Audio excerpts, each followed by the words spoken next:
Wanaume hii nao nafaa kuwachanua.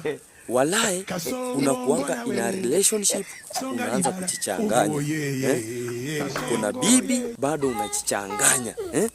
Sasa bibi yako anatoka anaenda safari. Akishatoka kumbe hii safari yenye anaenda kumiti na bwana mwingine, si wewe huko. Bado unampenda. Akishapatana na ule mwanaume unampigia simu, kumbe unakatianga msichana fulani. Ukimpigia simu unataka assistance, kutumia do kufanyia kitu yenye unataka. Akisha kutumia do unanyamaza, unapigia msichana mwingine mwenye uko naye. Halo si leo niko peke yangu, bibi yangu ashatoka. Unamtumia pesa. Ukishamtumia ujui umetumana pesa mahali mbaya. Unapendanga kutumana pesa. Shikishafika huko nasikia ule bibi anaamua kusurprise bwanake. Kumbe bibi yako mwenye ako naye ni bwana ya bibi mwenye unakatianga.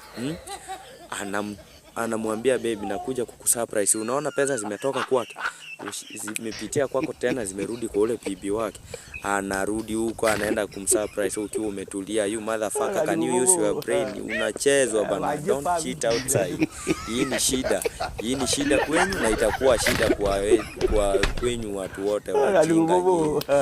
You nonsense, you think about your head. Don't hold the head that you don't know how to control it, you motherfucker.